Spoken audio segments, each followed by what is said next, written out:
नमस्कार दोस्तों, स्वागत है आप सभी का पाथफाइंडर पर। एक बहुत ही बड़ी डेवलपमेंट सामने आ रही है। अजरबैजान के जो प्रेसिडेंट हैं उनके द्वारा भारत को चेतावनी दी गई है, वार्निंग दी गई है कि आप अर्मेनिया को जो वेपन्स की सप्लाई कर रहे हैं वो करना बंद कर दो, बिकॉज आपकी वजह से यहां पर एक नया युद्ध खड़ा हो सकता है। आप लोग यहां पर देख पाएंगे ये वाली जो डेवलपमेंट है ये कल ही सामने आई है, विदेशी मीडिया के द्वारा इसको कवर किया गया है। Azerbaijan warns of war risks from weapon supply to Armenia. In fact ये वाला जो वार्निंग है अजरबैजान के द्वारा, ये केवल भारत को ही नहीं बल्कि भारत का एक और मित्र देश जो कि फ्रांस है उनको भी साथ में वार्निंग दी गई है अजरबैजान के प्रेसिडेंट के द्वारा कि आप दोनों ही देशों को अर्मेनिया को वेपन्स सप्लाई नहीं करने चाहिए। और ये इनडायरेक्टली नहीं बल्कि डायरेक्टली ही इस वार्निंग को इनके द्वारा दिया गया है। आप लोग यहाँ पर भी देख पाएंगे कि इसको पूरी डेवलपमेंट को हमारी जो डोमेस्टिक मीडिया है, इंडियन मीडिया है, उनके द्वारा भी कवर किया गया। ये देखिए,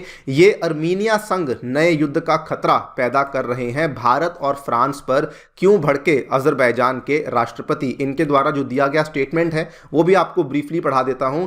Azerbaijans President Ilham Aliyev on Wednesday warned France and India against providing Armenia with weapons। और इनका ये कहना है कि such supplies could trigger a new war in the region। मतलब कि ऐसा करने से इस क्षेत्र में एक नया युद्ध खड़ा हो सकता है। बात करेंगे इस पूरी डेवलपमेंट के बारे में, एग्जैक्टली यहाँ पर चल क्या रहा है। ऑल्सो इसी मुद्दे के साथ साथ अजरबैजान की जो हिपोक्रेसी है उसको भी डिस्कस किया जाएगा, बिकॉज अजरबैजान खुद तो ये चाहता है कि अर्मेनिया को वेपन्स ना मिलें, लेकिन at the same time Azerbaijan जो है वो इजराइल से और तुर्की से भारी मात्रा में हथियारों को आज से ही नहीं काफ़ी लंबे टाइम से खरीदता आ रहा है। चलिए शुरू करते हैं दोस्तों मेरे साथ। मेरा नाम है अनिरुद्ध। यदि आप लोग मुझे फॉलो करना चाहते हैं, मेरे लेक्चर्स के अपडेट्स को प्राप्त करना चाहते हैं, तो यहाँ पर दिए गए टेलीग्राम चैनल्स के माध्यम से ऐसा कर सकते हैं।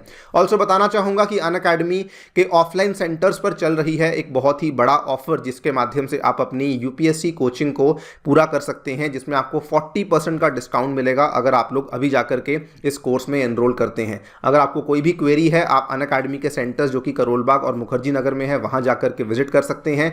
अगर आपको कोई क्वेरी है नहीं विजिट कर सकते हैं तो आप नीचे डिस्क्रिप्शन में गूगल फॉर्म दिया हुआ है, उसको जाकर के भी भर सकते हैं। आपको केवल इतनी चीज करनी है, in case you enroll please make sure to use the coupon code अनि यूपीएससी सो दैट आपको यहाँ पे मैक्सिमम डिस्काउंट्स मिल सकें। ऑल राइट, सो आपको याद करवा दूं, वैसे तो पिछले साल की बात है, अक्टूबर 2022 में जब इंडिया के द्वारा अजरबैजान को जो Pinaka multi barrel rocket missiles हैं उनको सप्लाई किया गया था। तो ये पिछली बार हुआ था, बहुत बड़ी डेवलपमेंट थी, बिकॉज इंडिया को एक नया पार्टनर मिला था, इंडिया को एक नई कंट्री मिली थी जहां पे हमने हमारे हथियारों को भेजना शुरू किया था। क्योंकि वो सब कुछ बहुत सक्सेसफुली यहाँ पे पूरा हुआ था, इसी साल की बात है, जस्ट इनफैक्ट आज से एक महीना पहले की बात है, 26 अक्टूबर 2023 को चीज़ सामने आई थी जब अर्मेनिया के एक वरिष्ठ अधिकारी भारत के दौरे पर आए थे। उस टाइम पर बातचीत यह हुई थी कि इंडिया के द्वारा शायद से अर्मेनिया को और भी हथियार हैं जो कि भेजे जा सकते हैं। इनफैक्ट अगर आप देखें तो जस्ट उसी टाइम के आसपास की बात है, फ्रांस के द्वारा ऑलरेडी अर्मेनिया के साथ एक नया अग्रीमेंट साइन कर लिया गया था, जिसके चलते उनके द्वारा फ्रांस के द्वारा बेसिकली अर्मेनिया को रेडार्स और जो मिस्ट्राल एंटी एयर मिसाइल्स हैं ये भी दोस्तों सप्लाई करी गई थी। जब ये सारी डेवलपमेंट्स हमें देखने को मिली, अब क्या देखने को मिलता है कि अजरबैजान के जो प्रेसिडेंट हैं उनके द्वारा ये चेतावनी दी गई है कि आपको ऐसा नहीं करना चाहिए, बिकॉज ऐसा करने से इस क्षेत्र में एक नया युद्ध खड़ा हो सकता है। उनके द्वारा केवल इतनी ही बात नहीं बल्कि साथ में उन्होंने एक और स्टेटमेंट दिया है। इस स्टेटमेंट को आपके लिए पढ़ने जा रहा हूं। इन्होंने कहा, Azerbaijan will have to react to protect its people अगर अर्मेनिया को इस तरह के सीरियस इंस्टॉलेशंस फ्रांस और इंडिया से मिल रहे हैं। मतलब कि अगर अर्मेनिया को अगर वेपन्स मिल रहे हैं फ्रांस और इंडिया से, तो उस केस में हमें भी यहाँ पर कुछ रिएक्शन करना पड़ेगा। और साथ में इन्होंने ये भी कहा कि we have already given advance warning to everybody. मतलब कि हम पहले से ही चेतावनी दे चुके हैं, अगर हम कल को रिएक्ट करते हैं तो आप हमें ब्लेम मत करिए, बिकॉज पहले से ही आपको हम लोग चिता चुके हैं। इन्होंने बल्कि साथ में ये भी कहा कि हमारा अर्मेनिया में इन्वेजन करने का कोई इंटेंशन एज सच नहीं है, लेकिन आप खुद समझदार हैं जब इस तरह की बातें इनके द्वारा करी जा रही हैं। आई थिंक जो सिग्नल है वो काफ़ी क्लियर है कि अज़रबैजान फिलहाल काफ़ी ज़्यादा अग्रेसिव हो चुका है। आपके दिमाग में आता होगा कि रशिया इस पूरे मामले में कहाँ पर है, बिकॉज जनरली अर्मेनिया का जो दोस्त है रशिया, वो हमेशा से ही अर्मेनिया की हेल्प करता आया है।